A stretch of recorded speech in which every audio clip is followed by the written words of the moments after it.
rapid fire around the NFL.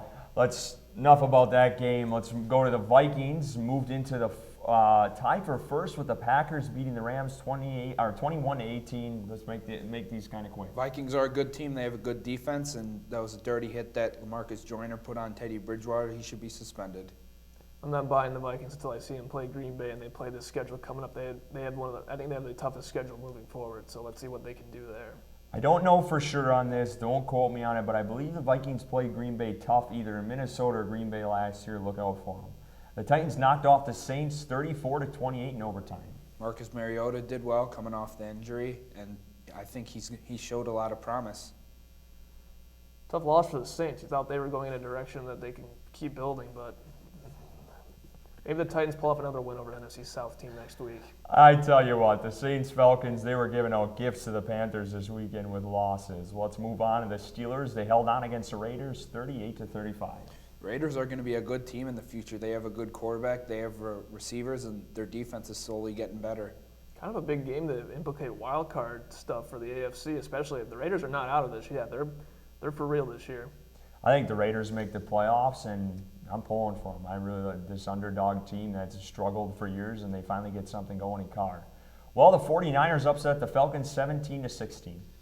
Where'd the Falcons' defense go? First couple of games, they got Dan Quinn. That defense was playing well, and you just got beat by Blaine Gabbert. That's embarrassing. I think about 3 weeks ago, if we saw the schedule lined up for Panthers in Atlanta, I think you would think Atlanta would be the 8-0 team and Carolina would be the team that's 6-3. So I think that's the surprising part is Atlanta really slipped up and against some teams that you'd expect them to beat. Falcons are the same team the last 3 years. They've done nothing but got a new coach in there, and he hasn't done nothing in that defense. I saw this coming. The Colts beat the Broncos 27-24.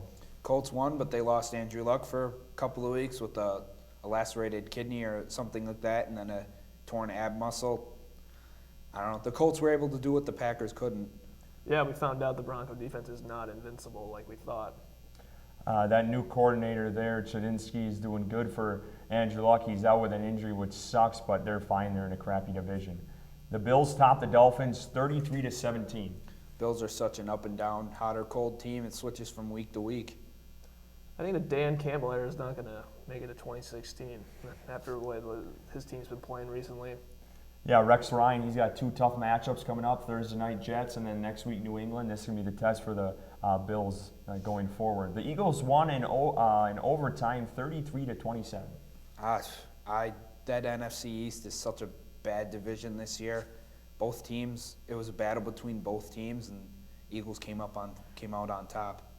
Well, they're now 2-6. I hate to say the Cowboys are pretty much out of it, but I think they might be. I think it might be a little too late to get Tony Romo back and this team back in the race for a playoff spot. You know, I was watching First Take. This Cowboys team, I don't know. They're in such a big rut right now.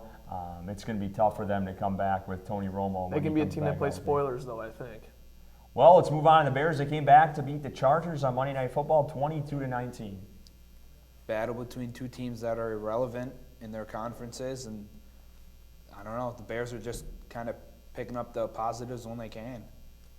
I didn't watch a second of this game, so I really had nothing there. I mean, Cutler was good Jay and bad Jay, apparently, judging by what I saw on Twitter. But, yeah, like you said, 2 irrelevant teams right now in the league that aren't really blocks for anything close to the playoffs, so they're just kind of hanging around. I feel bad for Phillip Rivers. I never see that guy. He's always complaining and whining and during the games. He just has no help along the offensive line. As Keenan Allen goes out, I feel bad for him. Lost Malcolm Floyd. Exactly. Well, that's all we have time for today, ladies and gentlemen. We thank everyone for tuning in with us. I'd like to thank Ben Zatuni and Marty Kaufman for joining me with their insightful opinions on the debate desk, and a big thanks to our technical staff and all their hard work to make this possible. Be sure to check us out on Facebook at SPTV UWSP Television, or follow us on Twitter at SPTV_UWSP. Also visit the UWSP homepage to locate all your Pointer Athletics information. And just remember, fellow Pointers, here at Final Take, anything Pointers, anything sports, and go Panthers.